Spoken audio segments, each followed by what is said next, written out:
ಯಾವತ್ತೊಬ್ಬ ಸಭೆ ವಿಶ್ವಾಸಿ When the believer of a church, ನಿಜವಾದ ವಿಶ್ವಾಸದ ನಿರೂಪಿಸಲ್ಪಡೋದು ಯಾವಾಗ ಗೊತ್ತಾ? do you know when he will be proven that he is a real believer?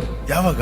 When ಅವನು ಸಭೆಗಾಗಿ ಆ ಸಭೆಗಾಗಿ ನಿಲ್ಲುವಾಗಲೇ, ಅವನು ನಿಜವಾದ ಆ ಪ್ರೀತಿ ಹೊರಪಡುವಾಗಲೇ ಅವನು ನಿಜವಾದ ವಿಶ್ವಾಸದ ಹೊರಪಡೋದೆ. When that particular believer stands for the church, when his love for the church manifests, that's when it will be proven that he is a real believer. Hallelujah. Hallelujah. ಹೆಂಗೆ ನಾವು ನಿಜವಾದ ಕ್ರೈಸ್ತರಿಂದ ನಿರೂಪಿಸೋದು? How you can prove that you are the real Christian?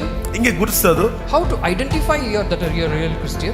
ನೆಹೆಮೀಯನು ನಿಜವಾದ ಒಬ್ಬ ಯೆಹೂದ್ಯನು, ನಿಜವಾದ ಒಂದು ಯೆಹೋವ believer ಅಂತ ಹೆಂಗೆ ಅವನ ಒಂದು ಗುರುತಿಸಲ್ಪಟ್ಟ?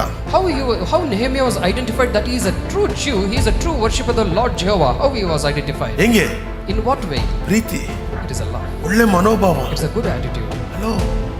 ಒಳ್ಳೆ ಮನೋಭಾವ. It is a good Preethi. attitude. Love. ಪ್ರಾರ್ಥನೆ. It is a prayer.